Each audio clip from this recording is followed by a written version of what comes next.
ಒಳ್ಳೆ ಕೆಲಸ ಮಾಡಿದೆ ಬಿಡು. ಅಮ್ಮ ಇನ್ನೂ ಮಲಗಿದ್ದಾರೆ. ನಾನು ಎದ್ದಿದ್ದು ಲೇಟು. ನಾನು ಹಾಲಿನ ಪ್ಯಾಕೆಟ್ಗಳನ್ನು ಚಿಲ್ಲರ್ನಲ್ಲಿಟ್ಟು ಉಪ್ಪಿಟ್ಟಿಗೆ ರವೆ ತೆಗೆದುಕೊಂಡೆ.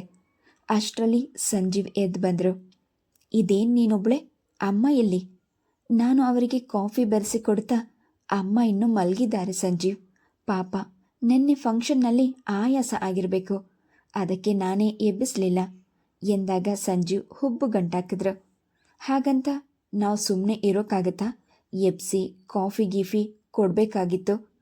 ಹೊಟ್ಟೆಗೇನಾದರೂ ಹಾಕ್ಕೊಂಡ್ರೆ ಆಯಾಸನೂ ಕಡಿಮೆ ಆಗುತ್ತೆ. ನನಗೆ ಅವರ ಮಾತು ಸರಿ ಎನಿಸಿತು. ಹೌದು, ಅತ್ತೆ ಇಷ್ಟೊತ್ತ ಎಂದೂ ಮಲಗಿದವರಲ್ಲ. ಮೈಗೆ ಹುಷಾರಿದೆಯೋ ಇಲ್ವೋ? ನಾನು ಅವರ ರೂಮಿನೊಳಗೆ ಹೋದೆ. ಅವರನ್ನು ಬೆಳಗ್ಗೆ ಹೇಗೆ ನೋಡಿದ್ನೋ ಹಾಗೆ ಮಿಸುಕಾಡದೆ ಮಲಗಿದ್ರು. ಸನ್ನಿಧಿ ಅರೆ ನಿದ್ರೆ, ಅರೆ ಎಚ್ಚರದಲ್ಲಿ ಹೊರಳಾಡ್ತಿದ್ಲು. ಅಮ್ಮ, ಅವರ ಬಳಿ ನಿಂತು ಮೆಲ್ಲನೆ ಕರೆದೆ. ಪ್ರತಿಕ್ರಿಯೆ ಬರಲಿಲ್ಲ. ಅಮ್ಮ, ಹುಷಾರಾಗಿದ್ದೀರಾ ತಾನೇ ಎನ್ನುತ್ತಾ ಅವರ ಹಣೆಯ ಮೇಲೆ ಕೈ ಇಟ್ಟೆ. ಯಾವುದೋ ತಣ್ಣನೆಯ ವಸ್ತುವಿನ ಮೇಲೆ ಕೈ ಇಟ್ಟಂತೆ ಭಾಸವಾಯಿತು. ನಾನು ತಕ್ಷಣ ಅವರ ಕೆನ್ನೆ ಕೈಗಳು ಮುಟ್ಟಿ ನೋಡಿದೆ. ಅದೇ ಸ್ಪರ್ಶದ ಅನುಭವ ನನ್ನೆದೆ ದಸಕ್ಕೆಂದಿತು. ಅಮ್ಮ ಅಮ್ಮ ಅವರನ್ನು ಹಿಡಿದು ಅಲುಗಾಡಿಸಿದೆ. ಕೊರಡಾಡದ ದೇಹದ ಅನುಭವ. ಯಾವ ಪ್ರತಿಕ್ರಿಯೆಯೂ ಇಲ್ಲ. ಸಂಜೀವ್ ಸಂಜೀವ್ ದನಿ ಎತ್ತರಿಸಿ ಜೋರಾಗಿ ಕೂಗಿದೊಡನೆ ನನ್ನ ಕೂಗಿಗೆ ಎಚ್ಚರಗೊಂಡು ಸನ್ನಿಧಿ ನಿದ್ದೆಗಣ್ಣಲ್ಲೇ ಎದ್ದು ಕುಳಿತಳು. ಸಂಜೀವ್ ರೂಮ್ನೊಳಗೆ ಬಂದರು. ಏನು ಮಮತಾ, ಅಮ್ಮ ಹುಷಾರಾಗಿದ್ದಾರೆ ತಾನೆ? ಭಯ ಆತಂಕದಿಂದ ನನ್ನ ನಾಲಿಗೆ ತಡವರಿಸಿತು. ಸಂಜೀವ್, ಅದು ಅಮ್ಮ ನೋಡಿ. ಏನಾಯಿತು ಅಮ್ಮನಿಗೆ? ಎಷ್ಟು ಕೂಗಿದ್ರೂ ಎದ್ದು ಹೇಳಲಿಲ್ಲ. ಮೈ ಕೈಯೆಲ್ಲ ತಣ್ಣಗಿದೆ. ನನಗೆ ತುಂಬ ಭಯ ಆಗ್ತಿದೆ. ನನಗೆ ಅಳು ಭಯದಿಂದ ದನಿ ನಡುಗ್ತಿತ್ತು. ಸಂಜೀವ್ ಅಸಹನೆಯಿಂದ, ಏನೇನೋ ಮಾತನಾಡಬೇಡ ಅಮ್ಮ ಅಮ್ಮ ಎಂದು ತಾವು ಅತ್ತೆಯ ಕೆನ್ನೆ ಭುಜ ಹಿಡಿದು ಅಲುಗಾಡಿಸಿದ್ರು. ಅವರ ಮುಖವು ಭಯದಿಂದ ಬಿಳಿಸ್ಕೊಂಡಿತ್ತು. ತಕ್ಷಣವೇ ರೂಮಿನಿಂದ ಹೊರಗೆ ಧಾವಿಸಿ ಡಾಕ್ಟರ್ಗೆ ಫೋನ್ ಮಾಡಿದರು. ನಮ್ಮ ಗಲಾಟೆ ಕಂಡು ಸನ್ನಿಧಿಗೆ ಸಂಪೂರ್ಣ ಎಚ್ಚರವಾಗಿ ಅವಳು ಅಳತೊಡಗಿದ್ಲು. ಡಾಕ್ಟರ್ ಬಂದು ಪರೀಕ್ಷಿಸಿದಾಗ ಅವರ ಮುಖ ಕಂಡಾಗಲೇ ನಮಗೆಲ್ಲ ಎದೆ ತಲ್ಲಣಿಸಿ ಹೋಯಿತು. ಡಾಕ್ಟರ್ ತಲೆ ಅಲ್ಲಾಡಿಸುತ್ತಾ ಗಂಭೀರವಾಗಿ, ನಿದ್ದೆಯಲ್ಲೇ ಪ್ರಾಣ ಹೋಗ್ಬಿಟ್ಟಿದೆ, ಐ ಆಮ್ ವೆರಿ ಸಾರಿ ಎಂದಾಗ ನನಗೆ ತಲೆ ಗಿರ್ರನೆ ಸುತ್ತಿದಂತಾಗಿ ಮಂಚವನ್ನೇ ಭದ್ರವಾಗಿ ಹಿಡಿದೆ. ಸಂಜೀವ್ ತೊದಲುತ್ತಾ, ಡಾಕ್ಟರ್ ಪ್ಲೀಸ್ ಇನ್ನೊಂದ್ಸಲ ಚೆಕ್ ಮಾಡಿ. ಅಮ್ಮನಿಗೇನೂ ಆಗಿಲ್ಲ, ರಾತ್ರಿ ಮಲಗುವಾಗ ಚೆನ್ನಾಗಿ ಇದ್ಲು ಎಂದಾಗ ಡಾಕ್ಟರ್ ವಿಷಾದದಿಂದ ಸಂಜೀವ್ ಬೆಂತಟ್ಟಿದ್ರು. ನಿದ್ದೆಯಲ್ಲೇ ಹಾರ್ಟ್ ಅಟ್ಯಾಕ್ ಆಗಿದೆ. ಬಹುಶಃ ಅವರು ತೀರ್ಕೊಂಡು 6 ಗಂಟೆಗಳೇ ಆಗಿರಬೇಕು. ಬಾಡಿ ಪೂರ್ತಿ ತಣ್ಣಗಾಗ್ಬಿಟ್ಟಿದೆ ಎಂದಾಗ ಸಂಜೀವ್ ಅಲ್ಲೇ ಕುಸಿದು ಕುಳಿತುಬಿಟ್ರು.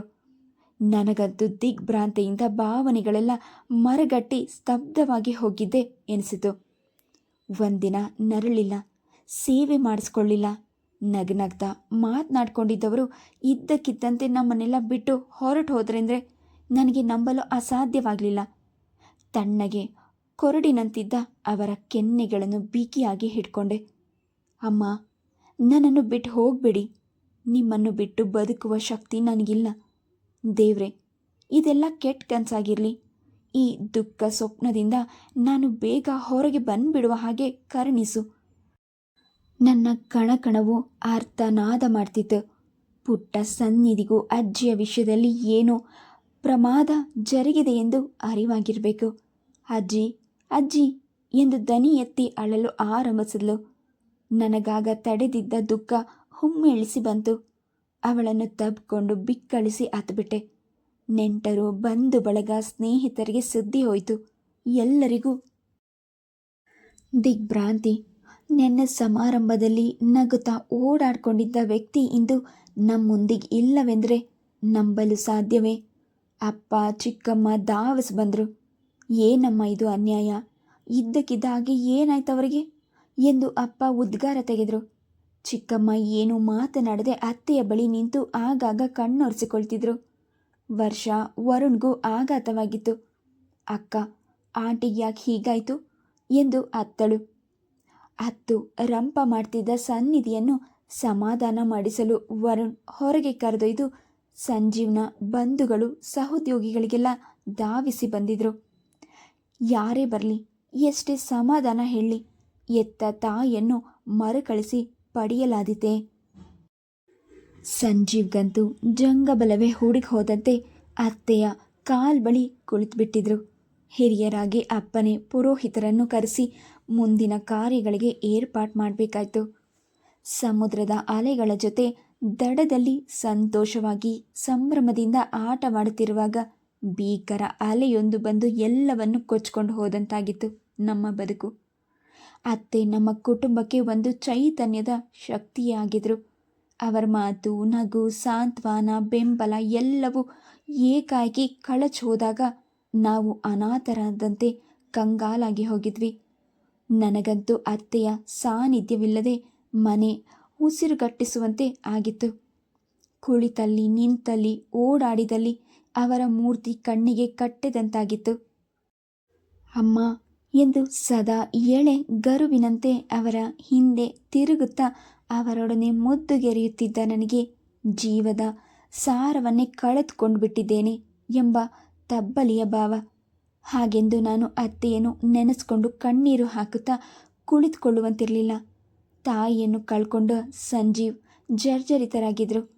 ಚಿಕ್ಕಂದಿನಿಂದಲೂ ತಂದೆಯನ್ನು ಕಾಣದೆ ತಾಯಿಯ ಮಮತೆ, ವಾತ್ಸಲ್ಯ, ಮಾರ್ಗದರ್ಶನದಲ್ಲೇ ಬೆಳೆದವರಿಗೆ ತಾಯಿಯ ಸರ್ವಸ್ವವಾಗಿದ್ದರು. ಅವರ ಅನಿರೀಕ್ಷಿತ ಸಾವಿನಿಂದ ಸಂಜೀವ್ ಹೊರಬಂದಿರಲಿಲ್ಲ. ಅಂತಿಮ ಕಾರ್ಯಗಳು ನಡೆಯುವಾಗ ನೆಂಟರಿಷ್ಟರ ಬೆಂಬಲ, ಸಹಕಾರದಿಂದ ಅವರು ಹೇಗೋ ಸಂಭಾಳಿಸ್ಕೊಂಡಿದ್ರು.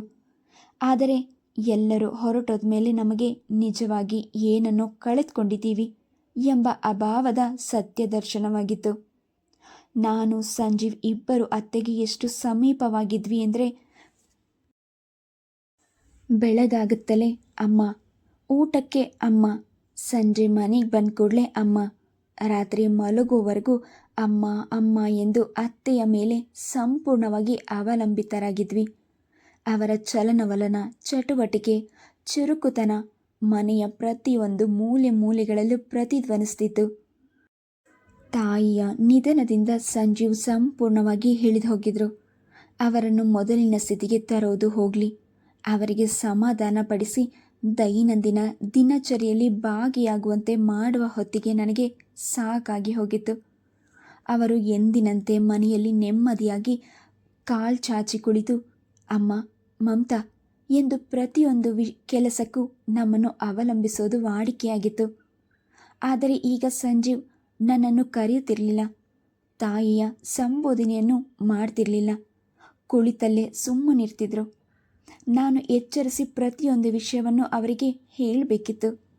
ಈಗ ನನ್ನ ಪಾತ್ರ ಹೆಂಡತಿ ಅಷ್ಟೇ ಅಲ್ಲ, ಅವರ ತಾಯಿ ತೋರುತ್ತಿದ್ದ ಮಮತೆಯನ್ನು ತೋರಿಸಿ ಅವರಿಗೆ ಸಾಂತ್ವನ ನೀಡಬೇಕಾಗಿತ್ತು. ಇನ್ನು ಪುಟ್ಟ ಸನ್ನಿಧಿ, ಹುಟ್ಟಿದಾಗಿನಿಂದ ಅಜ್ಜಿಯ ಮಡಿಲಲ್ಲೇ ಬೆಳೆದವಳು.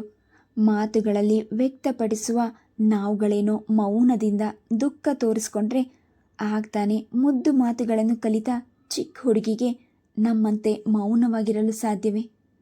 ಪ್ರತಿದಿನವೂ ಅಜ್ಜಿ ಬೇಕು ಎನ್ನುವ ರಾಧಾಂತ ಹೇಗೆ ಸಮಾಧಾನ ಮಾಡಿದ್ರೂ, ಎಷ್ಟೇ ಮುದ್ದಿಸಿ ಓಲೈಸಿದ್ರೂ ಅವಳು ರಾಜಿ ಆಗ್ತಿರಲಿಲ್ಲ.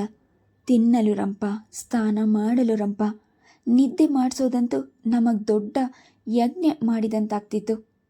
ಒಮ್ಮೆ ತೀರ ಕೋಪದಿಂದ ರೋಸ್ ಹೋಗಿ ನಾನು ಅವಳಿಗೆ ಒಂದೇಟ್ ಹಾಕ್ತೆ. ಆಗ ಸಂಜೆ ಕೋಪದಿಂದ ಹೊಡೆದು ಮಗುನ ಸಾಯಿಸ್ಬಿಡ್ಬೇಕು ಅಂದ್ಕೊಂಡಿದ್ಯಾ? ಅಮ್ಮ ಇರೋವರೆಗೂ ಎಷ್ಟು ಚೆನ್ನಾಗಿ ಎಲ್ಲ ಮ್ಯಾನೇಜ್ ಮಾಡ್ತಿದ್ರು. ನಿನ್ನ ಸ್ವಂತ ಮಗುನ ಸಂಭಾಳಿಸೋಕ್ಕಾಗಲ್ವ ನಿಂಗೆ? ಅವಳಿಗೇನಾದರೂ ಹೆಚ್ಚು ಕಡಿಮೆಯಾಗಿದ್ರೆ ಜೀವನ ಪೂರ್ತಿ ಕ್ಷಮಿಸಲ್ಲ ನಿನ್ನನ್ನು ಎಂದು ನನ್ನ ಮೇಲೆ ರೇಗಾಡಿದ್ರು. ಅವರ ಬಿರುಸು ನುಡಿಗಳು ಕುದಿಯುವ ನೀರಿನಂತೆ ನನ್ನ ಮನಸ್ಸನ್ನು ಸುಡ್ತಿತ್ತು.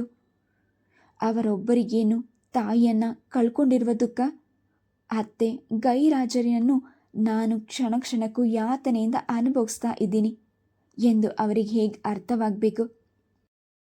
ಚಿಕ್ಕಂದಿನಲ್ಲಿ ನನ್ನ ತಾಯಿಯ ಪ್ರೀತಿ ಕಂಡಿದ್ದು, ನಂತರ ನನಗೆ ಅದು ಮರೆತೇ ಹೋಗಿತ್ತು. ಮದುವೆಯಾದ ಯಾವ ಪುಣ್ಯಗಳಿಗೆಯೋ ಅತ್ತೆಯ ರೂಪದಲ್ಲಿ ನನಗೆ ಯಥೇಚ್ಛವಾಗಿ ತಾಯಿಯ ವಾತ್ಸಲ್ಯ ಸಿಕ್ತು. ಆದರೆ ಅದನ್ನು ಪರಿಪೂರ್ಣವಾಗಿ ಸವಿಯೋದು ನನ್ನ ಹಣೆಯಲ್ಲಿ ಬರೆದಿರಲಿಲ್ಲ. ಅನಿರೀಕ್ಷಿತವಾಗಿ ಅವರು ನಮ್ಮನ್ನು ಅಗಲಿದಾಗ ನಾನು ಎರಡನೆಯ ಬಾರಿ ತಾಯಿಯನ್ನು ಕಳ್ಕೊಂಡ ತಬ್ಬಲಿಯಂತಾಗಿದ್ದೆ. ಆದರೂ ಮನಪೂರ್ವಕವಾಗಿ ಅತ್ತು ದುಃಖ ಹೊರಹಾಕುವ ಅವಕಾಶವಿರಲಿಲ್ಲ. ನನ್ನ ಮನದ ದುಮುಳ ಸಂಕಟ ನುಂಗ್ಕೊಂಡು ನನ್ನ ಗಂಡ ಮಕ್ಕಳನ್ನು ಸಂಭಾಳಿಸ್ಬೇಕಿತ್ತು. ಅಂಥ ಸಮಯದಲ್ಲಿ ಗಂಡ ನನ್ನನ್ನೇ ದೂಷಿಸ್ತಾರಲ್ಲ ಎಂದು ದುಃಖ ಒತ್ತರಿಸ್ಕೊಂಡು ಬರ್ತಿತ್ತು. ಅತ್ತೆ ಇದ್ದಿದ್ರೆ ಸದಾ ನನ್ನ ಪರವಾಗಿ ಮಾತನಾಡ್ತಿದ್ರು. ನಾನು ಕಣ್ಣಲ್ಲಿ ನೀರು ಹಾಕ್ಕೊಂಡ್ರೆ ಅವರ ಜೀವ ಮಿಡಿಯುತ್ತಿತ್ತು. ನೀನು ಒಂದು ಹನಿ ಕಣ್ಣೀರು ಹಾಕಿದ್ರೂ ನನಗೆ ಸಹಿಸೋಕ್ಕಾಗಲ್ಲ ಕಣೆ ಎನ್ನುತ್ತಿದ್ರು. ನಾನು ಅತ್ತೆಯ ರೂಮಿಗೆ ಹೋಗಿ ಅವರು ಒದ್ಕೊಳ್ತಿದ್ದ ಶಾಲನ್ನೇ ಎದೆಗೊತ್ತಿಕೊಂಡು ಬಿಕ್ಕಿ ಬಿಕ್ಕಿ ಅತ್ಬಿಟ್ಟೆ. ಅತ್ತೆಯ ಮಡಿಲಲ್ಲಿ ತಲೆ ಇಟ್ಟಷ್ಟು ಸಮಾಧಾನವಾಯಿತು. ಸನ್ನಿಧಿ ನನ್ನ ಬಳಿ ಬಂದವಳೇ ನಾನು ಅಳುತ್ತಿರೋದು ಕಂಡು, ಅಮ್ಮ, ಅಜ್ಜಿ ಇಲ್ಲ ನನಗೆ, ನೀನು ಅಳಬೇಡ ಎಂದು ನನ್ನ ಕಾಲುಗಳನ್ನು ತನ್ನ ಪುಟ್ಟ ಕೈಗಳಿಂದ ಕಟ್ಟಿಕೊಂಡಾಗ ನನಗೆ ತಡೆಯಲಾಗಲಿಲ್ಲ. ಅವಳನ್ನು ತಬ್ಬಿ ಎದೆಗಪ್ಕೊಂಡೆ. ಅಮ್ಮ, ಹ್ಯಾಪಿ ಫೇಸ್ ಮಾಡು ಎಂದು ನನ್ನ ಕೆನ್ನೆ ಹಿಡಿದು ಮುದ್ದು ಮುದ್ದಾಗಿ ಹೇಳಿದಾಗ ನನ್ನ ಮುಖದಲ್ಲಿ ಸಣ್ಣದಾದ ನಗು ಮೂಡಿತು. ಅಜ್ಜಿಯನ್ನು ಕಾಣದ ಮಗು ಈಗ ಬಿಗಿಯಾಗಿ ನನ್ನನ್ನು ಹಿಡಿದಿದ್ಲು. ಮಗಳ ಸಾನ್ನಿಧ್ಯ, ಆರೈಕೆಯಲ್ಲಿ ನಾನು ತಕ್ಕಮಟ್ಟಿಗೆ ಸಾಂತ್ವನ ತಂದುಕೊಂಡಿದ್ದೆ. ಆದರೆ ಅತ್ತೆ ಇಲ್ಲದ ಮನೆ ದೇವರೇ ಇಲ್ಲದ ಗುಡಿ ಎನಿಸ್ತಿತ್ತು. ಪ್ರತಿಯೊಂದು ಕ್ಷಣದಲ್ಲಿ ಪ್ರತಿ ಹೆಜ್ಜೆಯಲ್ಲಿ ಅವರ ಅಭಾವ ಅರಿವಾಗ್ತಿತ್ತು. ಏನಾದರೂ ಪವಾರ ನಡೆದು ಅತ್ತೆ ನಮ್ಮ ಬಳಿ ಹಿಂತಿರುಗಿ ಬಂದ್ಬಿಡಬಾರ್ದೆ ಎಂದು ನನ್ನ ಮೈಯಲ್ಲಿನ ನರಗಳು ಅವರಿಗಾಗಿ ಪರಿತಪಿಸ್ತಿತ್ತು. ಇಂಥ ಸಂದರ್ಭದಲ್ಲಿ ನಾವು ಹೈದರಾಬಾದಿಗೆ ಹೋಗಿ ಸುಧನ್ವನ ಮದುವೆ ಸಮಾರಂಭದಲ್ಲಿ ಪಾಲ್ಗೊಳ್ಳೋದು ಹೇಗೆ? ಅದಂತೂ ಅಸಾಧ್ಯದ ಮಾತು. ನಾನು ಸಂಜೀವ್ ಹೈದರಾಬಾದಿನ ಪ್ರವಾಸ ರದ್ದುಗೊಳಿಸಿ ಅಪ್ಪನ ಕೈಯಲ್ಲಿ ನಮ್ಮ ಉಡುಗೊರೆಯ ಮೊತ್ತ ಕಳಗಿಸ್ಕೊಟ್ವಿ. ಅಪ್ಪನ ವಿಷಾದದಿಂದ, ಎಂಥ ಅನ್ಯಾಯ ಆಗೋಯ್ತಮ್ಮ, ಒಳ್ಳೆಯವರನ್ನು ಕಂಡ್ರೆ ದೇವರಿಗೆ ತುಂಬ ಪ್ರೀತಿಯಂತೆ, ಅದಕ್ಕೆ ಬೇಗ ಅವನ ಹತ್ರ ಕರೆಸ್ಕೊಂಡ್ಬಿಟ್ಟ ಎಂದು ಅತ್ತೆಯನ್ನು ನೆನೆದು ಪರಿತಾಪಪಟ್ಟರು. ಯಾರೇನೇ ಹೇಳಿದರೂ ಬಹಳ ದೊಡ್ಡ ನಷ್ಟ ಅನುಭವಿಸ್ತಿದ್ದವರು ನಾವೇ ತಾನೆ. ಅತ್ತೆಯ ಪ್ರೇಮ ಮೂರ್ತಿ ನಮ್ಮೆಲ್ಲರ ಮನಸ್ಸಿನಲ್ಲಿ ಅಚ್ಚಳಿಯದೆ ಉಳಿದಿತ್ತು. ನಮ್ಮ ಕಣ್ಣೀರು ಕನವರಿಕೆಗೆ ಮಣಿದು ಕಾಲ ನಿಂತು ಹೋಗುತ್ತದೆಯೇ? ಸಾವು ಬದುಕು ಸುಖ ದುಃಖ ಎಲ್ಲವನ್ನು ಮೀರಿದ ಮಹಾಶಕ್ತಿಯೇ ಕಾಲಪುರುಷನದು. ಅತ್ತೆ ನಮ್ಮನ್ನು ಬಿಟ್ಟು ಹೋಗಿ 1 ವರ್ಷ ಕಳೆದಿತ್ತು. ಅಬ್ಬಾ, 1 ವರ್ಷ 365 ದಿನಗಳು. ಅತ್ತೆಯನ್ನು ನೆನೆಸ್ಕೊಳ್ಳಲಾಗದ ಗಳಿಗೆಯೇ ಇರಲಿಲ್ಲ. ಅವರ ಸಾನ್ನಿಧ್ಯದ ಹಂಬಲ ಬೆಂಕಿಯಂತೆ ನನ್ನೆದೆ ದಂಡಿಸ್ತಿತ್ತು. ಆದರೂ ಅದನ್ನು ಹತೋಟಿಯಲ್ಲಿಟ್ಕೊಂಡು ಅತ್ತೆ ಎಂಥ ದೊಡ್ಡ ಜವಾಬ್ದಾರಿಯನ್ನು ನನ್ನ ಮೇಲೆ ಬಿಟ್ಟು ಹೋಗಿದ್ದಾರೆ. ಅವರ ಮಗ ಮೊಮ್ಮಗಳು, ನಮ್ಮ ಸಂಸಾರ ಈಗ ನನ್ನನ್ನೇ ಅವಲಂಬಿಸ್ತಿತ್ತು. ಅತ್ತೆ ಅದು ಹೇಗೆ ಲೀಲಾಜಾಲವಾಗಿ ಎಲ್ಲವನ್ನು ನಿರ್ವಹಿಸ್ತಿದ್ರು. ತುಂಟ ಸನ್ನಿಧಿಯನ್ನು ಸಂಭಾಳಿಸ್ಕೊಂಡು ಮನೆಯ ಚಟುವಟಿಕೆಗಳು, ಅಡಿಗೆ ತಿಂಡಿ ಮಾಡಲು ನನಗೆ ತುಂಬ ಕಷ್ಟವಾಗ್ತಿತ್ತು. ಅದನ್ನು ಕಂಡು ಸಂಜೀವ್ ಅಡಿಗೆಯವರನ್ನು ನೇಮಿಸಿದ್ರು. ಅಡಿಗೆಯಾಕೆ ತುಂಗಮ್ಮ ನಿಧಾನಸ್ತೆ. ಬೆಳಗ್ಗೆ ಬೇಗನೆ ಬಂದು ತಿಂಡಿ ಅಡಿಗೆ ಮಾಡಿಟ್ಟು ಹೋಗ್ತಿದ್ರು. ಅಡಿಗೆ ಕೆಲಸವಷ್ಟೇ ನನಗೆ ತಪ್ಪಿದ್ದು. ಸನ್ನಿಧಿಯನ್ನು ಹಿಡಿದು ಊಟ ತಿಂಡಿ ತಿನ್ನಿಸುವಷ್ಟರಲ್ಲಿ ನನಗೆ ಸುಸ್ತು. ಅತ್ತೆ ಇರುವಾಗ ಬಗೆ ಬಗೆಯಾದ ಕತೆ ಹೇಳಿ ಅವಳನ್ನು ರಮಿಸಿ ತಿನ್ನಿಸ್ತಿದ್ರು. ನಾನು ಹೇಗೆ ಕತೆ ಹೇಳಿದ್ರು ಅಜ್ಜಿ ತರಹ ಹೇಳಲ್ಲ ನೀನು ಎಂದು ಮೊಂಡು ಹಿಡಿತಿದ್ಲು. ಅತ್ತೆ ಇದ್ದಿದ್ರೆ ಮಗು ಇನ್ನೂ ಎಷ್ಟೆಷ್ಟೋ ಮಾತುಗಳನ್ನು, ಒಳ್ಳೆ ಸಂಸ್ಕಾರಗಳನ್ನು ಕಲಿಯುತ್ತಿದ್ಲು. ಈಗ ನನಗೆ ಪುರ್ಸೊತ್ತು ಸಿಕ್ಕಾಗಲೆಲ್ಲ ಅವಳನ್ನು ಸಂಭಾಳಿಸೋದೇ ಆಗ್ತಿತ್ತು. ಮೊದಲು ಅವಳಿಗೆ ಸಮಾಧಾನ ಹೇಳಲು ಅಜ್ಜಿ ದೂರದ ಹೊರಗೆ ಹೋಗಿದ್ದಾರೆ, ಬಂದ್ಬಿಡ್ತಾರೆ ಎಂತಿದ್ದೆ. ನಂತರ ದಿನಗಳು ಕಳೆದಂತೆ ಅಜ್ಜಿ ಯಾವಾಗ ಬರ್ತಾಳೆ ಎಂದು ಮುಗ್ಧವಾಗಿ ಕೇಳುವ ಮಗುವಿನ ಪ್ರಶ್ನೆ ನನ್ನ ಬಾಯಿ ಕಟ್ಟಿಸ್ತಿತ್ತು. ಅಜ್ಜಿ ಎಂದಾದರೂ ಹಿಂತಿರುಗಿ ಬರ್ತಾರೆ ಎಂದು ಸುಳ್ಳು ಭರವಸೆ ನೀಡಿ ಆ ಪುಟ್ಟ ಹೃದಯಕ್ಕೆ ಮೋಸ ಮಾಡ್ತಿದ್ದೀನಲ್ವೇ ಎಂಬ ಅಪರಾಧಿ ಮನೋಭಾವ ಕಾಡ್ತಿತ್ತು. ಅವಳು ಅಜ್ಜಿಯ ಬಗ್ಗೆ ಕೇಳಿದಾಗ ನಾನು ನನ್ನ ಸಂಕಟ ಅದುಮಿಕೊಂಡು ಅಜ್ಜಿ ದೇವರ ಹತ್ರ ಹೊರಟೋಗಿದ್ದಾರೆ ಪುಟ್ಟ ಎಂದು ಹೇಳ್ತಿದ್ದೆ. ಯಾವಾಗ ಬರ್ತಾಳೆ? ಅವರು ಬರಲ್ಲ ಪುಟ್ಟ, ದೇವರ ಹತ್ರನೇ ಇದ್ದು ಬಿಡ್ತಾರೆ. ಮತ್ತೆ ನಾನು ಅಜ್ಜಿನ ಹೇಗೆ ನೋಡೋದು? ಅವಳು ಮುದ್ದಾದ ಪ್ರಶ್ನೆಗೆ ನಾನು ಅವಳ ಕೈ ಹಿಡಿದು ದೇವರ ಮನೆಗೆ ಕರೆದೊಯ್ದು ದೇವರ ಮುಂದೆ ನಿಲ್ಲಿಸಿ, please subscribe the channel, like and share. Thank you.